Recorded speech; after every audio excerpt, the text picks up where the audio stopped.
Sa gitna ng mabilis na pag-usad ng digmaang Pilipino-Amerikano noong 1899, ang Tarlac ay naging mahalagang bahagi ng ating pakikibaka para sa soberanya.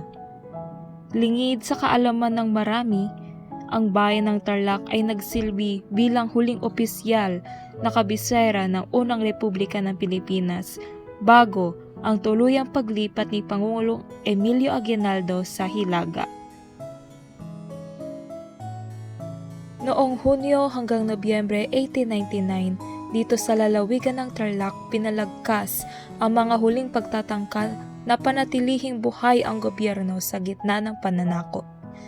Sa panahong ito, ang Tarlac ang naging sentro ng komunikasyon at estratehiya laban sa mga puwersang Amerikano. Ito ay patunay na ang probinsya ng Tarlac ay hindi lamang isang daan, kundi naging puso ng ating bayan sa gitna ng krisis. Ang pagiging kabisera ng Tarlac ay isang mahalagang yugto ng ating nasyonalismo. Ipinapakita nito ang determinasyon ng mga Pilipino na ipaglaban ng ating kalayaan mula sa dayuhang mananakop. Isang diwa na nanatiling buhay sa bawat Tarlacenyo hanggang sa kasalukuyan.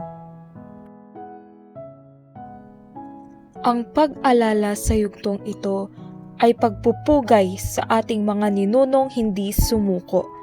Ang Tarlac ay nanatiling saksi sa ating dakilang nakaraan.